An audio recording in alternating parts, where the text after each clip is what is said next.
We have a great panel of ladies here who have so much to tell you about what they wish they hadn't assumed when first coming to Sewanee. And it's really going to be a privilege to hear them. So, without further ado. Hi everyone, I'm Sewanee for those of you who don't know. So let's start with a little math problem, shall we? Freshmen, let's multiply 4 times 191. We would get 764. Now subtract 60. That's how many days you have left at Sewanee. Sophomores, you have 503 days left. As juniors, we only have 322 days left. And seniors, you only have 131. These numbers may seem These numbers may seem daunting, but trust me, they will go by faster than you think. In thinking back to the time when I had 764 days ahead of me at Sewanee, I am flooded with memories. From the mundane to the extraordinary, I have had so many experiences in just 2.5 short years. However, with only 764 days ahead of me, I assumed I already needed to have it all figured out. As a freshman, I thought I knew exactly what I wanted and exactly how to get it. And let me tell you, that was certainly not the case. Many of us enter college with a sense of who we are and what we want in the world. What I want to talk about today is how important it is to remember to take a step back. We assume that life is supposed to follow a set schedule, and if we stick to that schedule, then the pieces of our lives will fall perfectly into place. As a freshman, I was set on my major, my career goals, my social life, and everything in between. What I quickly realized was that in assuming how all of these things were going to happen, I wasn't happy. While I was trying to perfectly plan out every aspect of my life, I hadn't actually taken time to stop and think, am I happy? While getting caught up in my predetermined life, I'd forgotten how to enjoy it. When I realized that I was allowed to deviate from the ordinary, that was when I stumbled upon the extraordinary. Among the discoveries that I made about myself and about my time here, there are a few that stand out. Before coming to Sewanee, my mom tried to tell me about Sewanee EMS. My response to her was, Mom, I will not have time to be on some silly ambulance service. I need to focus on my grades, and I want to be able to have fun with my friends. Oh, how wrong I turned out to be. When I went to that first EMS information session as a freshman, I immediately fell in love.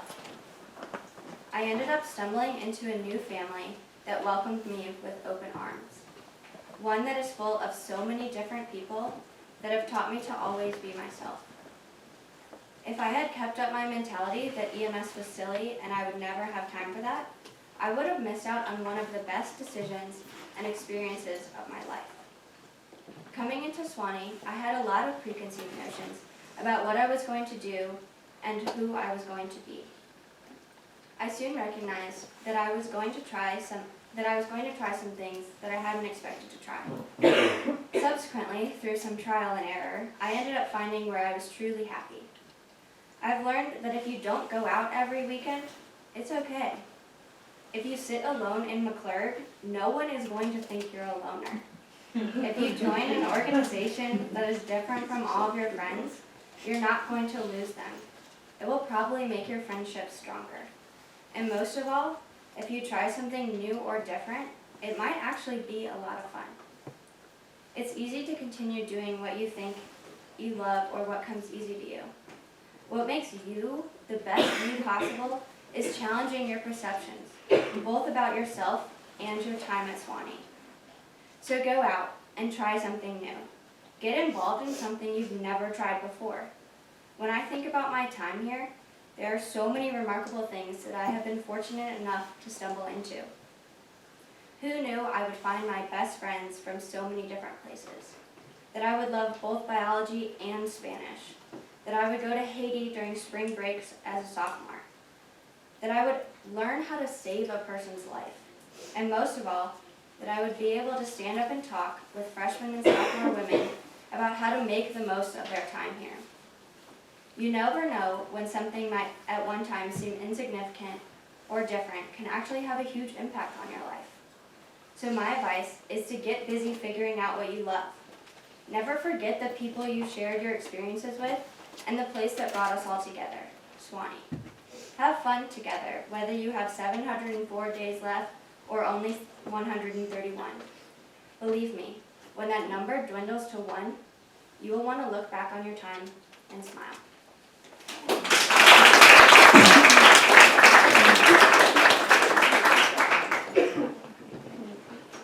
When I first started thinking about what I wish I hadn't assumed as a freshman, I started thinking about the really big differences between here and high school. For better or for worse, the first thing I thought about was sex. So what I want to talk to you all about today is a little explicit, but it really is something I wish someone had talked to me about when I was first starting out here. I'm sure that some of you, like myself, lost your virginity in high school to your boyfriend. Maybe at the time you even felt like you loved him. Maybe that makes you sort of want to gag right now. My boyfriend's name was Justin. Even today, when someone mentions a person named Justin, I'm like, ew, that is a disgusting name, so 90s in my brain. Because the bottom half of his 2 front teeth were fake, and they would fall out a lot. And because he dropped out of college to go to barber school, and then he dropped out of that. And because he dumped me and broke my heart. So yeah, maybe I didn't start out with a great idea of what college relationships were going to be like, since this was really my only experience. But the bottom line of all of that is that when I had sex, I was in a relationship. And that's how I thought things were done. And even more than that, I thought that I almost had to sleep with him, because he was my boyfriend. And that's what you did when you were old enough and you liked someone. That was just the way it was. Now just add a lot of alcohol to that, and that was basically my freshman year. The point is that I assumed when I slept with this guy my freshman year, and then we slept together again and again, that one of those days he was going to be my boyfriend.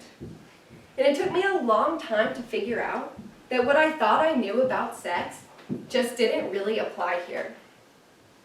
At least not in this larger hookup culture sense. I mean, I hooked up with this guy for the better part of 3 years. And then I just twiddled my thumbs. And I sat around waiting for him to decide whether or not he wanted to date me. I even watched him leave parties with other girls. I would invite him to as many of my formals as I could without seeming crazy, and I never got one invite back. But every time he texted me, I would respond. And I know that so many other people have done this. I mean, how many of you here have sat thinking, well, if I go back with him or her tonight and tomorrow, and next weekend and next weekend, well, how many times do I need to sleep with them without, sleeping with them until they date me? But then you also have the scenario I was in, which is, well, I slept with him this many times, what else does he want? What's he waiting for? And you find yourself doing the math. Well, I went back with him Thursday, Friday, Saturday. He wasn't going back with anybody else. That means we're exclusive, right? No, not really. Each time we do these things, and each time we ask ourselves these questions, we aren't really doing what we want for ourselves, are we? And isn't this one of the best things about college? That you get to explore yourself and your sexuality and your relationships more than you ever have before and probably ever will be able to again. So if you want to have sex, have sex. Lots of people are doing it. But if you don't want to have sex, then don't have sex, because lots of people aren't doing it. But just don't use it as a sort of means to an end, as a tool against somebody else, because that lets them use it as a tool against you. Do it on your own terms. Dictate your sexual relationship for yourself. And most of all, be brave enough to voice that you want more if you do. And be big enough to walk away if you find yourself going through something that you just don't need. Decide for yourself if what you're doing fits into your big picture here at Sewanee. If it's going to help you figure out what you're doing here and what being you really means. If I can tell you one thing from experience, it is to never forget your own self-worth. And if at the end of the day, you still can't seem to make heads or tails of this hookup culture, then allow me to give you one more piece of unsolicited advice. And that's to go buy what I know a lot of senior girls here have and love. That's a vibrator. Because anything they can do, you can do better.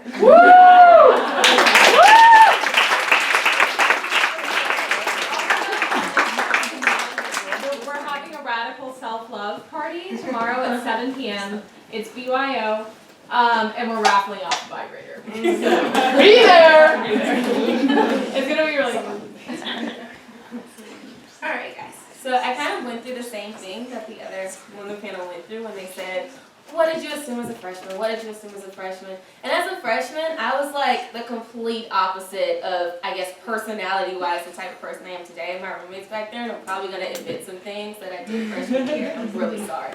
So I came in freshman year, and like from the time when I was, I'd say 12, I was always taught by like my mom, my aunts, my grandmothers, you're a female. You're going to have to work 15 times harder than any other guy. You're going to have to do all this stuff just to prove that you can make it. And then they were like, and throw in that you're a double minority and your life is just gonna suck unless you're like this like sassy, strong, don't take no shit person. And that's like what I really came into Sewanee thinking. I came into Sewanee thinking that life was a big competition between everyone else and it was all about my academics.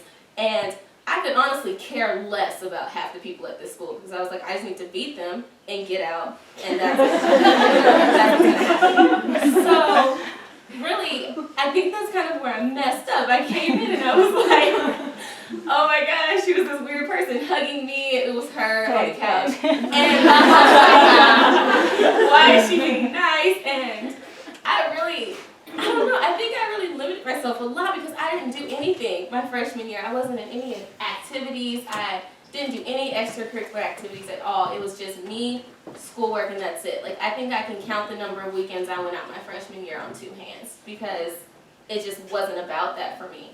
And I think it kind of really messed up my ability to get to know people. And luckily, I kind of fixed that going towards Christmas time of my freshman year. There were times when I'm so sorry, Rashmi, I went into her drawer to see what grade she got on a paper because I'm really sorry. I know where you live, Brittany. I know. It was like in November, I'm really sorry. Just because I was like, I want to get better grades than everyone else around me, and it's not about that at Sewanee. Like, I know, I'm coming up with this crazy bitch. I'm so Thank you. It's not about that at Sewanee. It took me maybe about a semester to figure that out. I didn't go through people's drawers and look up grades or anything like that after that one time. But it's really, that's not what this school is about. And I know everyone wants to do well. We all have our own personal goals, but it's come to that point where it wasn't necessarily about, oh, I want to do better than everyone else. And it was kind of like I was proud of what my other classmates with my other friends were accomplishing.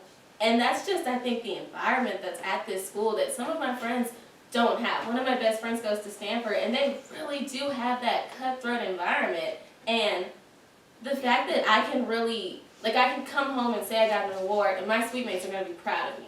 And they can do the same thing, and I'm going to be proud of them. And that's just something you don't really get at a lot of other schools. And going into law school, I am terrified, because I know that that doesn't happen at a lot of law schools. I've heard about people taking, like, pages out of legal books so that people can't do research on those cases. And it's insane, but kind of going through that count, you've really depressed me a little bit. But she's right, like, we don't really have, our time here isn't unlimited. And I think that that's what we all really need to know and understand, that it's not unlimited, and that because it's not unlimited, we really do need to value everything that we have here. And I kind of messed up. I feel like I lost a semester here because I didn't branch out. I didn't go meet new people. I didn't try to get involved, and now I'm in residential life. I didn't do that until my second semester. And if I hadn't have done that, I would have been like the cruelest, most cold-hearted bitch in the school, and I probably wouldn't have lasted past freshman year because you all would have gotten rid of me. And I can understand that looking back at the person I was. But I just think that that's something that I really hope. I know a lot of people don't come with the same attitude that I come in, but there is kind of that attitude that maybe you do need to do the best, or you want to do better than others, and that's not what it's about here. do your best for yourself, but don't turn it into a competition between your classmates, because if you do that, you're going to do it for the rest of your life, and it's really going to suck. So I guess that's what I wish that I hadn't assumed when I came to Sewanee, was that the people who have kind of been like my sisters were my competition at first. And knowing them as sisters now, I'm a million times happier than I was my first semester. Thank you.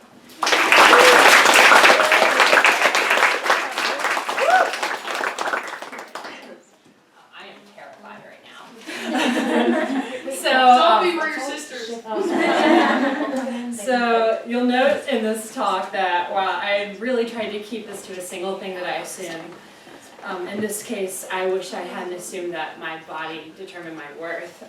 I occasionally meander into circles that really have nothing to do with this, have to do with other things. Like maybe I wish I hadn't assumed that great people all came from Hope and honesty, because that's not true either. But many of the things I may say might strike you as odd, or in some cases upsetting. I just want to be clear at the outset, in no way am I looking for your pity, because I have no patience for it. Rather, I'm kind of seeking acceptance of a common idea that Sewanee women are not so different from each other. Now we all have this shared idea, which is the idea we're beautifully and blessedly stuck on this beautiful mountain together for 4 impossibly short years, and if this is true, which it is, that we should recognize that Sewanee is hard enough. Instead of contributing to its constant duress and strife, I beg you, I implore you, seek another route, one that builds you and our Sewanee sisters up and recognizes our unique and wonderful beauty rather than tear each other down. So I suppose I was first exposed to the world of fat and weight loss around the same time that the average American girl is today, which is 7 or 8 years old. And I specifically recall 3 memories in my conscience that surround this idea. The first one was a Walk Away the Pounds infomercial that would play Sunday mornings that my sister and I would watch before our parents got up. The second one was my childhood friend Naomi Garrett, and the third one was my grandmother and my father. The first encouraged me that weight loss was possible if I just worked hard enough, that the lower the numbers, the better the person. The second was the moment of cognitive dissonance that came in the form of tiny Naomi at 7 years old telling me how fat she thought she was. And she was half of my size. She was very physically small. I'm kind of broader and larger like framed, so that was weird. And the last was the first in a constant stream of familial deconstruction beginning at this prepubescent age that told me constantly to watch what I ate because they were too. And that I was growing a belly at 7, that I had huge thighs at the age of 10, and at 14, the words of my father that I heard constantly in some variant of my teenage years of, if you just lost 30 pounds, then maybe the boys would be all over you. As if that was the end goal, or as if my happiness, my personal health and strength, and most importantly, my personality was entirely irrelevant material. So this internal mantra began again and again every day for forever, kind of at the age of 7, and it continued as I lost significant amounts of weight as I became a star tennis player, and as I gained it all back after I tore my ACL, my MCL, my sophomore year of high school. It continued as I left my all-girls school to come to Sewanee to take my first co-ed class since the age of 10. It continued as I developed bulimia from April of my freshman year to this past July. And it followed a pattern that seems, in my sick sense of humor, to mimic a smoker's relationship with cigarettes. It continues every single day because despite every attempt that I have made to simply ignore what has always been a horrible relationship with food as the other and not to be desired, despite the fact that I love food, and instead adopt an image that simply loves myself as I should, it is really not that easy. The end of simply loving yourself and skipping the bullshit that comes from between where you are and that nirvana of there is not, I believe, the best path to achieve that there. That bullshit, those weeds, those minefields of your past that might include those parental or grandparental remarks or pictures of girls in magazines or models or offhand comments or fitness video infomercials. All that is incredibly, remarkably, stupidly important. All that is who you are as much as you loving yourself in its purest form is who you are. they are not independent. They exist in this creative, loving, and kind and abstractful concept of you, which is strong and resilient and, yes, beautiful. And all that crap is the friction that helps you become your best self. It's the rubber when it meets the road. As soon as we recognize it and what it means, we reach that point, that end, that there, that nirvana more easily. So what does that mean for today? In attempting to approach the vast body of work that is my historical relationship with food from 1992 to 2015, I got serious. I began what has been a year-long and counting ritual of waking up at 5 a.m. every Tuesday morning and driving to Chattanooga to see a therapist. I realized that I ate not because I was hungry. In truth, it had been years since I had felt hunger. Rather, I overate to approach feelings of emptiness and depression that were residual from rough developmental years. The bulimia started in April of my freshman year because I drank, and as many people kind of begin cigarettes, the most they start, when they start drinking. But it escalated to 3 times daily and when I was very sober. So all these things were entirely related to a depressed sense of self. It was beyond imperative that I gain it back, that I learned to eat only when I was hungry and to stop when I was full, which is easier said than done. And that I disconnect my almost non-existent sense of worth to what my body looked like. This is, again, all easier said than done. However, in the journey I have learned so much. I've learned that Sewanee in no way represents a proportional distribution of the world's body types and masses. Rather, we are distinctly on the underweight side here, and I think everyone here kind of sees that. I've learned that if I wasn't judging someone else's value based on their weight, then they most likely weren't judging mine either, and that if they were, I didn't want to be friends with them anyway. I learned that I was capable of so many things, and that I love so many people, and that there are some things that I'm actually pretty good at, and all that is so much more important than my above average weight. I also came to accept I'm not the worst person in the world. I'm not the worst looking person in the world. I am beautiful. Yeah, I'm beautiful because of my body and not despite it. I read articles about fat acceptance and I felt empowered. I realized the fear that seems incredibly prevalent among especially women, that loving yourself translates to an unbearable ego, is a false equivalency. I learned that men, even men who were skinnier than I, would still like me, even if I was at this weight I was at now. Maybe someone thought I was kind of attractive. I learned that there will be days when I don't love myself. That's okay. Because there are days that I do. All I can do is focus on today and now, what that means, in recognizing emotions as I have them and not equating them to food, and realizing that if I put good into every situation that I encounter, that I get good at it. That's all I have. And this is such a process. I love this place so much. It is the best thing that has ever happened to me.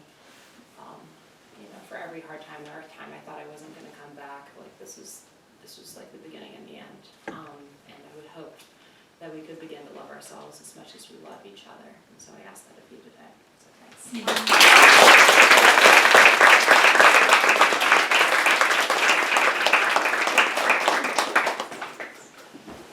Hey ladies. My whole entrance way to Sewanee was more, I was concerned about the aspect of race, which in Tennessee is kind of prevalent at times. So, I'm going to go back 3-4 years ago, junior year of high school.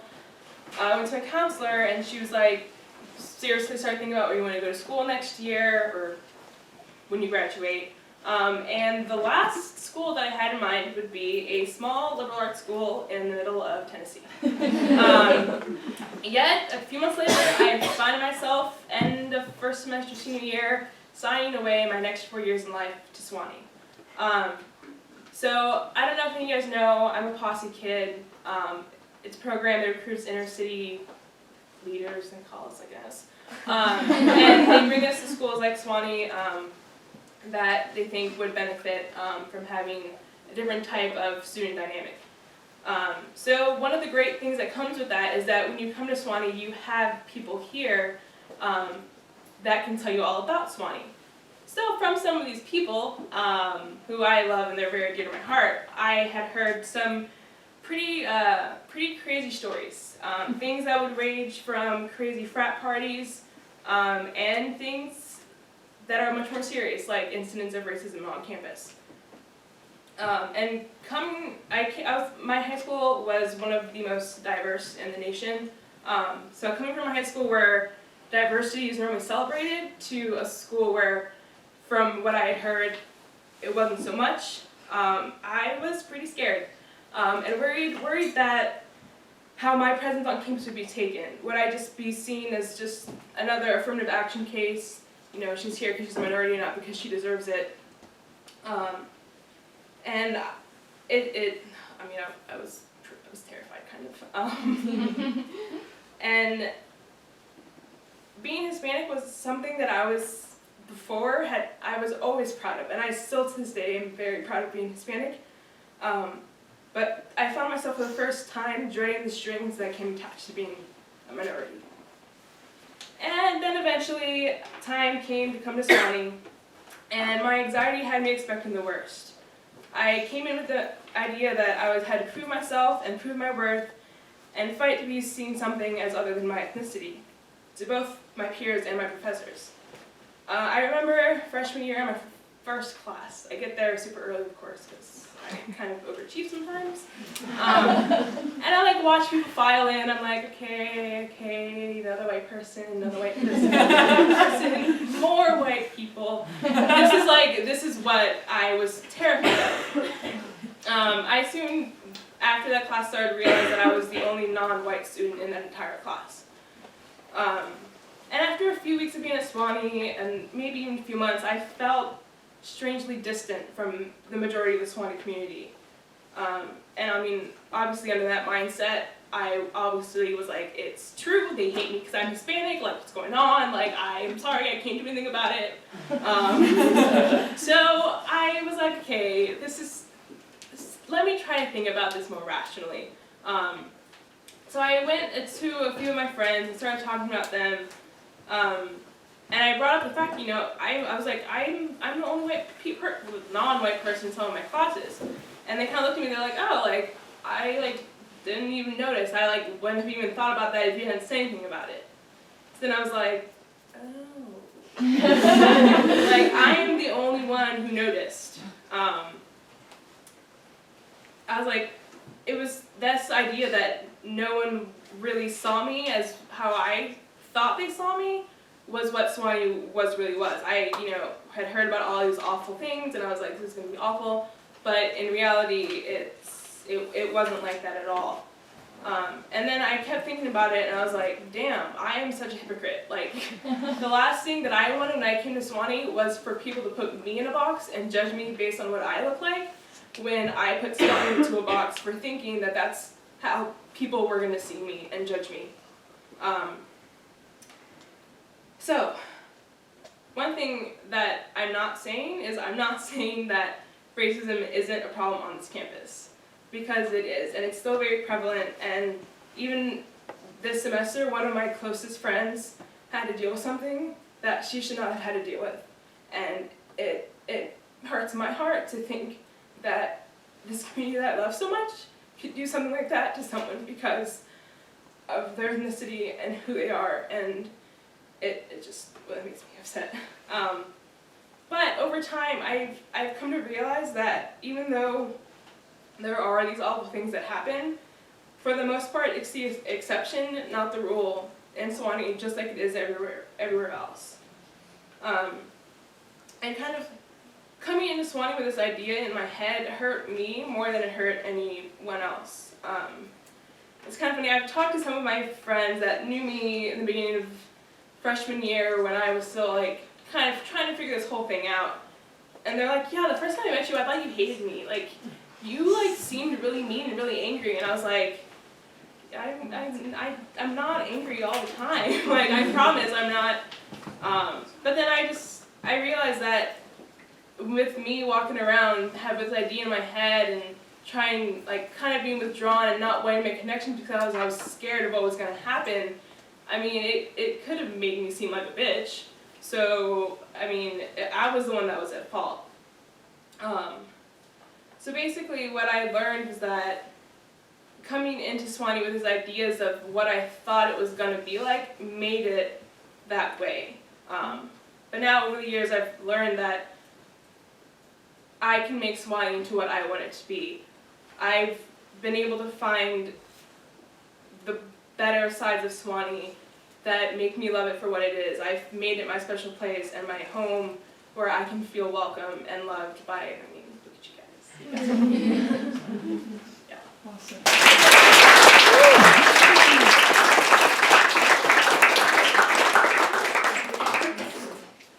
Hi, I'm Alexander. I'm a junior.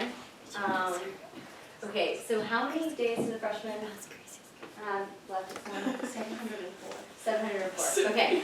So it was about that time that I assumed at a school the size of Sewanee, I knew most people. And I often had an adjective for most people. And if I didn't know them personally, then I did through association. However, it continues to be my experience that what I think I know is usually just a part of the story, but in no way the whole. People here wear many hats. They have such diversified interests, and I stay so impressed and am constantly learning more to the story. We are so blessed with a campus that affords us so many opportunities and abilities to diversify. I really wish I hadn't assumed that at Sewanee, people fit into one set box or stereotype, because this has yet to be the case. Okay, so how to avoid this? Meet as many people as you can, or this campus will quickly feel very small. What can happen is we get comfortable seeing the same people, and in turn stop searching for new faces. There are people from all walks of life on campus, which can lead to not only great friendships, but great discussions and experiences. I doubt any of us want to leave this campus with the same scope on life we had coming in as freshmen. In my opinion, one of the biggest mistakes made on campus is the reliance on sororities and fraternities, often for a sense of identity. Sometimes it will be junior or senior year, and people come to realize the relationships they had all too often missed due to the isolation of their fraternity or sorority. There are too many wonderful things and people on campus to limit yourself solely to one set group. Some ways to counter this. Well, it can be through sports, classes, clubs, and other activities. Something that I did, which helped me to get out and meet new people while learning and seeing new things, was I set a goal. Do one cultural thing a week. The more I'd go, the more I'd learn. But also, the more people I was able to meet, and the bigger this campus felt.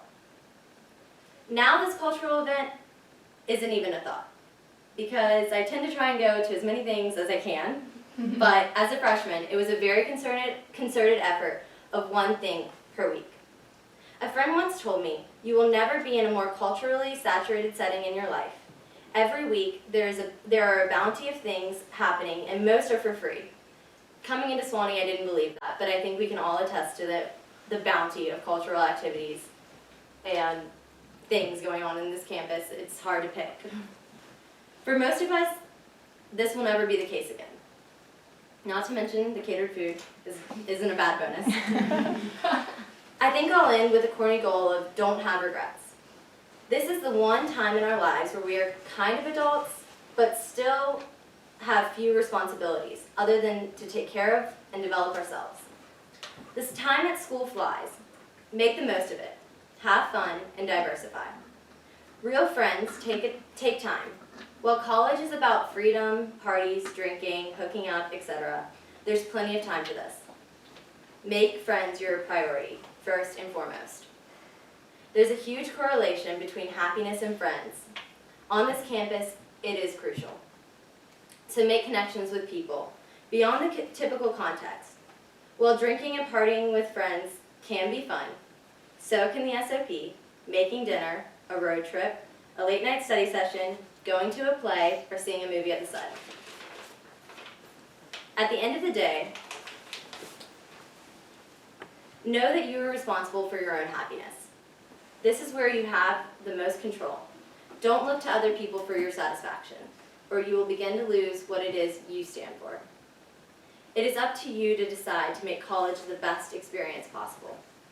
So put yourself out there, meet new people, and have a good time doing it. You will be admired for it.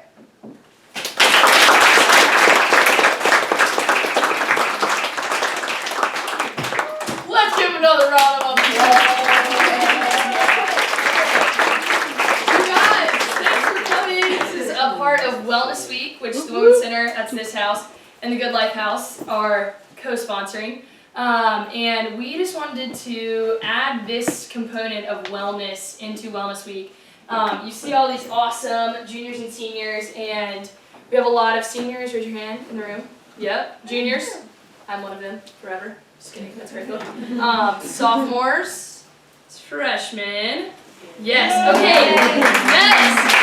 Okay, so this is like a very rare time where we're all in the same room, and we just wanted to utilize this time. They're gonna stick around, we're gonna stick around, y'all are hopefully gonna stick around, and just use this time to kind of ask anyone any questions that you want. Maybe you're a freshman sitting in this room and you're like, I don't even know Sewanee yet, and it's November 3rd, I'm supposed to.